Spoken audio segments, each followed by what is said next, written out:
Now, when you were about to get out of Bridgewater, you were evaluated by a couple of psychiatrists. Tell me about that. Dr. Bard, I never talked to him. I refused to talk to him because he was known as a snake.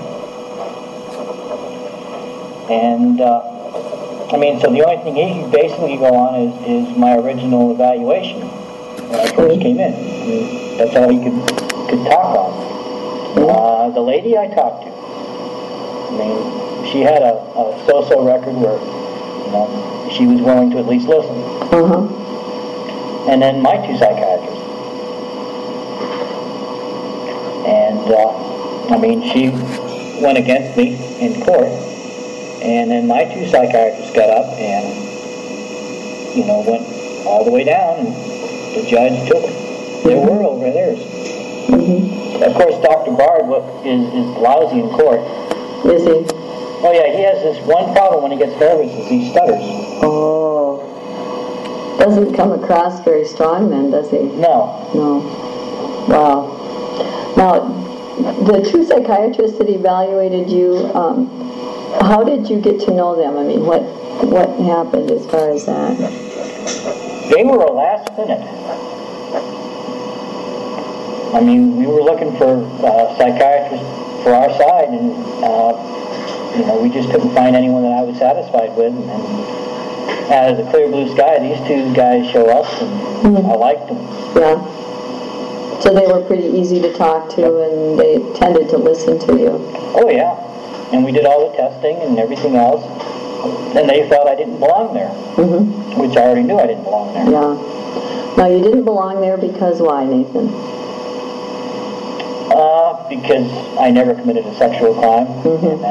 In fact, the only reason I ended up getting committed there was because I begged them. I had problems. Yeah. I had a lot of anger problems, and I needed help. I didn't know how I needed help, I just know I needed help. Right. And they were the only ones that offered, they had psychiatrists. I see, okay. In prison they had people you could talk to, but they were about as useless as tips on a bull. Yeah. And you really couldn't talk to them in depth. Okay. So I saw some doctors there, and I didn't know exactly what that place was. I just saw that they told me it was a hospital. So that was your motivation to do that? Okay. Do you think it was a good choice in the long run? Yeah.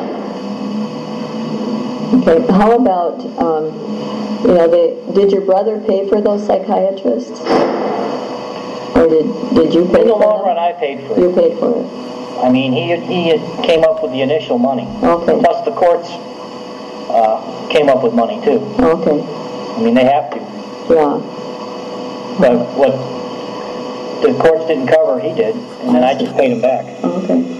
Now, they didn't get you out of prison when the time was due, isn't that correct? You ended up in there a lot longer? I spent 4 extra months. That must have been horrible. To some degree. Yeah. What happened is the judge's clerk didn't inform the other clerk that I was free, and I ended up staying there for 4 months. Wow. And if it wasn't for my mom writing to the judge, I'd have probably still been there. Bizarre. But the judge got the letter, and he called my attorney and he says, "What the hell is this? He's still there." Well, yeah. He says, "Well, I released him in February 12th. He says, "Well, he's still there." Wow. And my lawyer ended up calling the institution, told him that I needed to call him right away. So I got on the phone and called him, and he told me that. And it just happened my mom was coming up for a visit that day. So when I packed my entire room, and I went up to the visiting room, and I held up my hand to my mom and told her to just sit. And I walked over to the officer's desk, and I says, "I want to see mental health, and I want to see him now." And she's never seen me to the point of where I demanded it. And she asked, "What's wrong?" I said, "Well, I just found out from my lawyer that I was supposed to be released in February. I want mental health here now. And she said, no problem. So she called them, and they were down there in less than 5 minutes, and I told them what was going on, and they said, well, we didn't get anything. And as soon as he got back to his office, there was a phone call that says, release him now. Wow. So you got out then, Yeah. that very day. And the final justice was that the officer that had been harassing my mom for the past year, forcing her to put my old name on the visiting slip and Really? refusing to take money unless she wrote it down as in my old name, he had to release me. He had to open that door. So it was justice, huh? Yes. Finally. Now, did they end up giving you any money and for No. keeping you in? You didn't get They gave me anything? nothing. That's too bad. They were supposed to, but they didn't give me anything. And at the time, I really didn't care. I just wanted to leave. Yeah, I can imagine. How do you feel about the incident at the post office right after that? A misunderstanding. That's all it was. Unfortunately, I plead guilty to it. Mm-hmm. Mainly because I was too afraid I didn't want to end up back in prison. I mean, I just got out after serving 14 years. Wow. So I took 2 years probation. Mm-hmm. And tell me about that. Was it supposed to be in Massachusetts or in Montana? Did they actually say go to Montana? No. It was to be done in Massachusetts.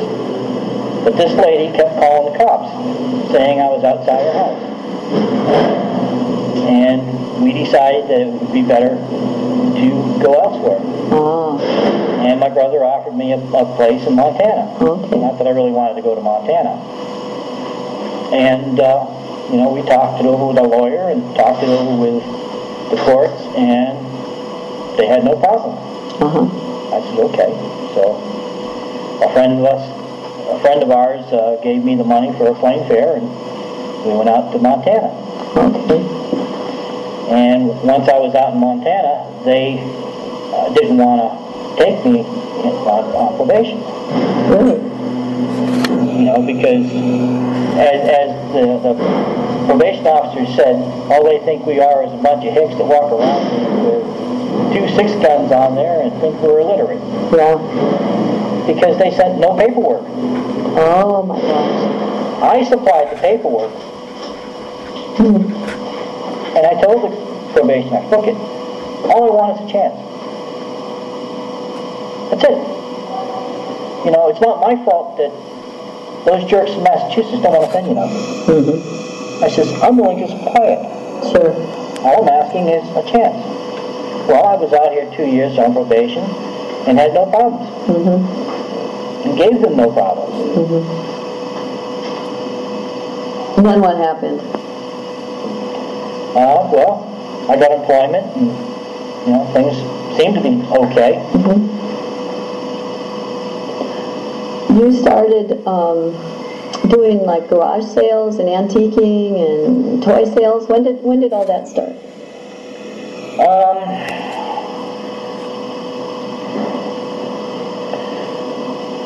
Probably a couple of years afterwards, after I was here, probably in '93. Now, didn't you, when you were back home, actually work for some sort of antique place or I did flea markets. in Massachusetts? Yeah. Okay. And I did have a store back then for a few months. Okay. What did you sell? Mostly collectibles.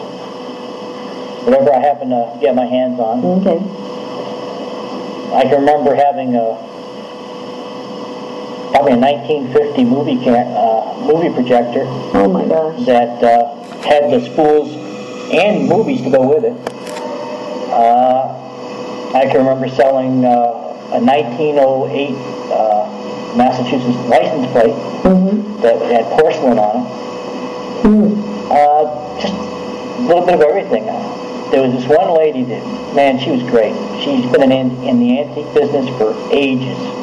Her name was Mrs. DuPont. And I was the only one that could go to her house without an appointment. You know, but when you went to her house, I mean, she was probably in her 70s, but you had to be willing to spend time. And I did. I love talking to old people. So we would sit there and she would be talking to me and about different things that she sold and everything else, which gave me a lot of knowledge. And then she'd go to different rooms and bring out stuff for me to look at and that. And eventually we'd go tour her store she had in her basement. And I used to buy a lot of things from her. So, and it sounds like you learned a lot from her, Oh, too. yeah. She was the greatest teacher I ever had. And that you just kind of took with you, and then when you got to Montana, you started deciding to do it again. I always kept track of the antiques and everything else. I had books and magazines and that when I was even in prison. You know, just to be aware of what's around. Sure. How about a teddy bear collection? Did you have a collection of teddy bears? At one time, yeah. Yeah. Did your mom call you Teddy? No. Okay, because that was in a newspaper. Lori asked that too. Was that? Lori. Oh, did she? Yeah. She asked that too. Oh, that was. No, she never called me Teddy. Okay. I mean, I had a bunch of teddy bears mainly because at first I didn't like teddy bears. I hated teddy bears. And all my girlfriends, for some reason, used to give me teddy bears. And I mean, I had one girl that bought me teddy bears. She bought me candy, everything that I would normally buy for a girl. She'd give me flowers and stuff like that. And after a while, I started liking teddy bears. And then my pen pals used to send me teddy bears.